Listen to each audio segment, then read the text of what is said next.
আপনি বলবেন বাপ দাদা 14 গোষ্ঠী করে আসছে, এখন আবার নতুন নতুন কথা শুনি। আমি বলবো বাপ দাদা তো হাল চড়ছে, আপনি কেন বিদেশ গেছেন? দুনিয়াটা তো ভালো বুঝেন যে বাপ দাদা হয়তো একটা কিছু করতে পারেন নাই, আল্লাহ ওনাদের যতটুকু তৌফিক দিয়েছেন ততটুকু করছেন, আল্লাহ হয়তো সেটাই কবুল করবেন। কিন্তু আমাদেরকে আল্লাহ তৌফিক দিয়েছেন, আমরা সঠিকটা জানতে পারছি, অতএব ভুলটা আমাদেরকে অবশ্যই ছাড়তে।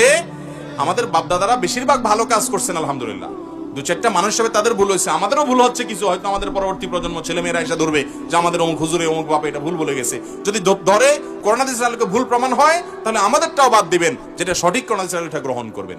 মুসলমান কখনো অন্ধবিশ্বাসী হবে না।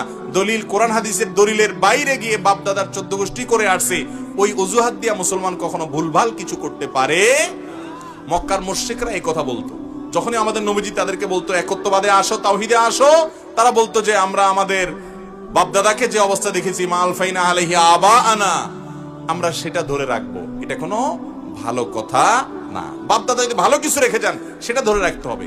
একটা কথা বলি, আমাদের বাপদাদারা এই বাংলাদেশের প্রতিটি গ্রামের কিছু সৌন্দর্য ছিল, সেগুলো আমরা ধরে রাখি নাই। ওই বেদাতগুলা ভুলভালগুলো ধরে রাখছেন, ভালোগুলো সব ছেড়ে দিছেন। বাপদাদার মধ্যে অনেক ভালো জিনিস ছিল কি ছিল না? আমাদের বাপদাদারা তাদের বাপদাদাদেরকে, মুরব্বীদেরকে সম্মান করতো কি করতো না? আজকাল যুবক পোলাপানের মধ্যে আছে এগুলা? তো বাপদাদার যেগুলো ভালো ছিল সেগুলো সব ছেড়ে দিছেন, ঠিক না? ঠিক। আমাদের বাপদাদারা তাদের বাপদাদার দিকে, মুখের দিকে তাকায় কথা বলার সাহস পাইতো, কি পরিমাণ সম্মান করত। বয়সে বুড়া হয়ে গেছে, এরপরে যদি মা জুতা দিয়ে পিঠে নিচের দিকে তাকায় থাকতো। আর এখন 4 বছরের বাচ্চাকে একটা ধমক দিলে এমনি করে তাকায় ঘাড় মোটা করে, ঠিক না? ঠিক।